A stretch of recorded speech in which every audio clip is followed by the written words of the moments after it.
I want to invite a colleague and friend, Brendan Friedman, Dr. Brendan Friedman, Director of Research at the Moshe Dayan Center, that will speak about the new regionality of Saudi Arabia. Brendan, the floor is yours. Thank you very much. So, I will say a few thank yous, but I know that I'm standing before you and the central speaker is here that knows really what's going on between the Saudis and Israelis. So I will try to be brief with my comments. So first, thank you, Professor Trachtenberg. Thank you, Tamir Hyman. Thank you, Yoel, for all his hard work as a partner in pushing this meeting. Thank you, dear audience, for your time, and the technical team of the INSS for the hospitality.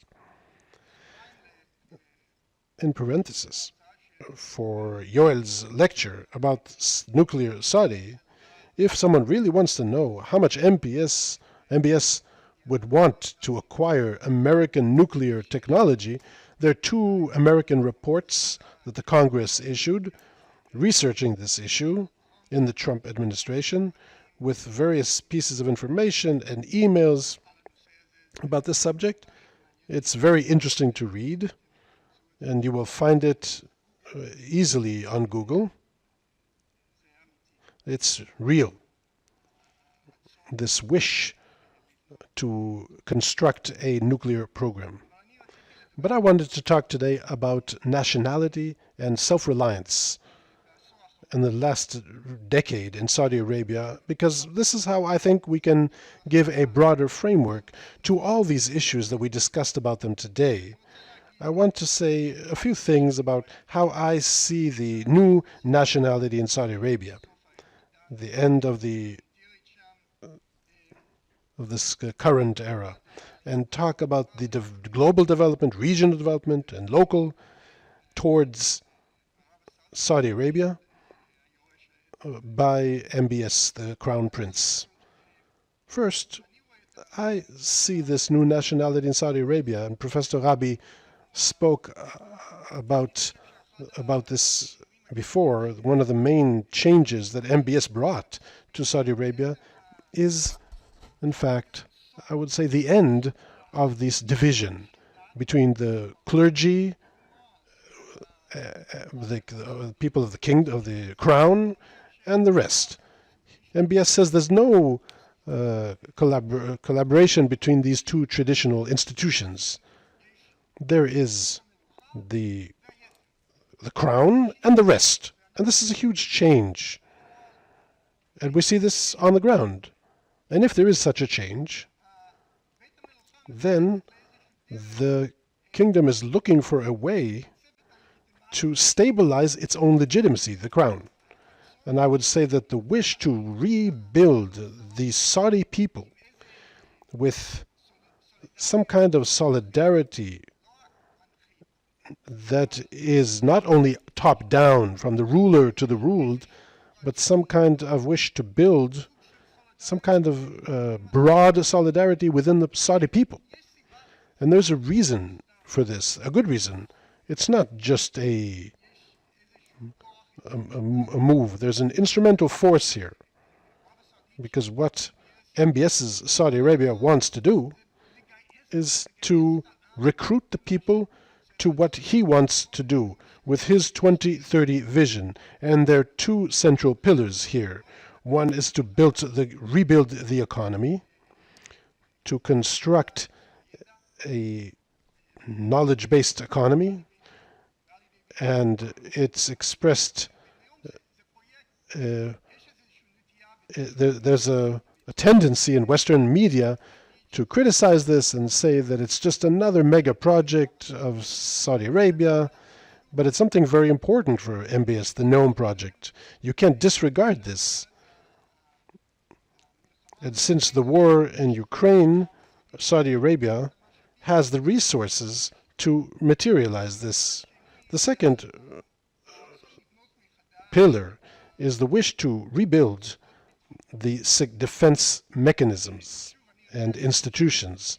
I know there's a tendency to see what happened in Yemen, since March 2015 and say that Saudi Arabia doesn't have a serious army. And I don't argue with this. It was a huge failure on their part. And I think the Saudis saw it as we all saw it. And in 2018, the Saudis declared a program of change in the defense institution, defense transformation plan.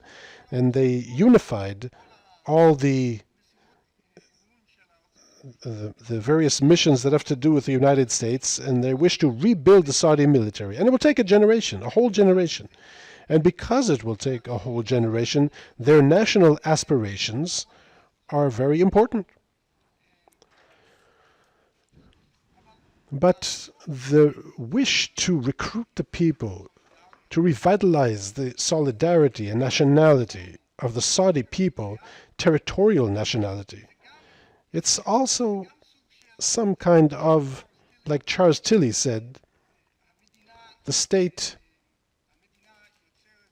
creates a war, and the war creates the state.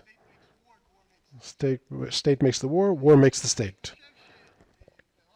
In Saudi Arabia, yes, it could be that the war in Yemen was a failure, but the wish to unify the people around the threats, it's still there. And I want to say, in short, three things about these threats. First, and I'm very happy that Tamir talked about the discourse of the American departure or withdrawal. I think it's right.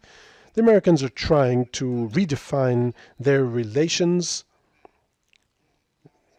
with the Middle East in general,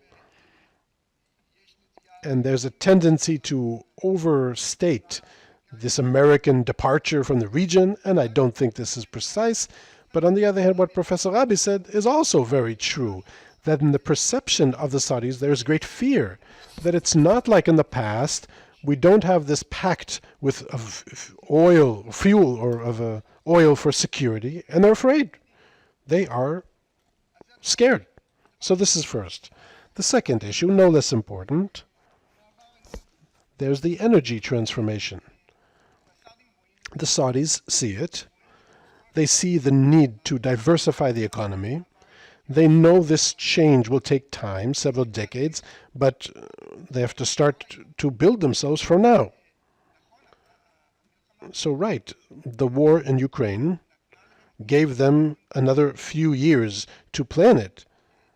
But the year 2050 is not far. Second, it's regional. The expansion of Iran, and we know this in the issue of missiles and nuclear capabilities, and expansion of their maritime capabilities that are no less important.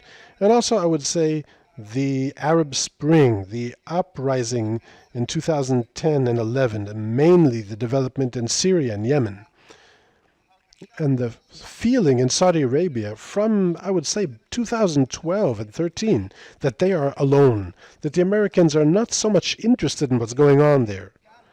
And also, I think this gives them a feeling in Saudi Arabia that they have to rely on themselves. And also the failure of Saudi Arabia with its intervention in there and in Yemen. I would say that the strategic change of the Saudis, that they must be more independent, it's still there despite the failures that they led. It could be that these failures even strengthened their wish, and this is how I see it. And third issue, and no less important, there is MBS himself. Uzi said he's the X factor, his personality, his style, this is something different. And I think that national pride that he's trying to bring to the Saudi people, the 2/3 of the people under the age of 35, it's a generation or several generations that have no collective memory, that many of the things that we spoke about them here, they lack. So it's important to mention this. And of course, Islam. And here I want to close with the point that I opened with, and that's the issue of the change with the legitimacy of the crown. From the 90s, they began to recognize that radical Islam, if it's the Muslim Brotherhood or the Salafi Jihadi movement, it's a kind of threat to the crown in Saudi Arabia. If Islam became a danger for the family in Saudi Arabia, they need to find a new mechanism, a new formula to take over and control the kingdom. What we see now is the Muslim Brotherhood, that after 2011 and the uprising in Arab countries that demanded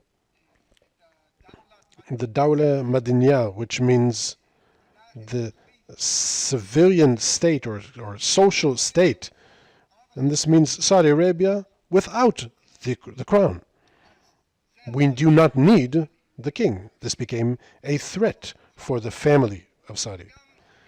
And there's the Salafi Jihadi sect. And of course, remember the Islamic State.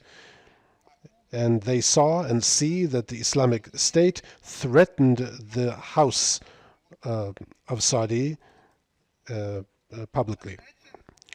So, in essence, I see the change in Saudi Arabia as a change in the framework of nationality.